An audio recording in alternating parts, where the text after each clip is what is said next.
မင်္ဂလာပါခင်ဗျာနေ့စဉ်ဘဝမှာစိတ်ရောကိုယ်ပါကြမ်းမာကြံ့ခိုင်ဖို့အတွက်ကျွန်တော်လင်းထိုက်ကကြိုးစားပါတယ်ခင်ဗျာဒီနေ့နောက်ဆုံးအနေနဲ့ပြပေးမယ့်လေ့ကျင့်ခန်းကတော့စူပါမန်လေ့ကျင့်ခန်းလေးဖြစ်ပါတယ်ဒီလေ့ကျင့်ခန်းကကြောကုန်းကြက်သားတွေကိုတမ်းမာပြီးကိုယ်နေဟန်သားကိုမှန်ကန်စေဖို့ဖြစ်ပါတယ်ကျမ်းမြင့်ပေါ်မှာမှောက်လျက်အိပ်ပြီး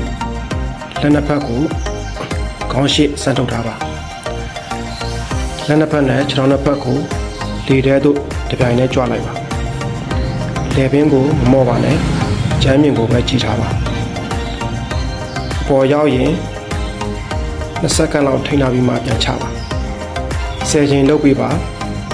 အပေါ်မှာထိန်းထားတဲ့အချိန်ခံနေတိကန်ခြင်းနဲ့ခဏတာအောင်ရင်တိခံပြီးလေ့ကျင့်ပါ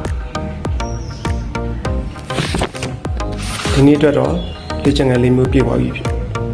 ဖြစ်ပါတယ်။နောက်နေ့မှပြန်ဆောင်ကြပါမယ်။စိတ်ရောကိုယ်ပါကျန်းမာပျော်ရွှင်ကြပါစေခင်ဗျာ။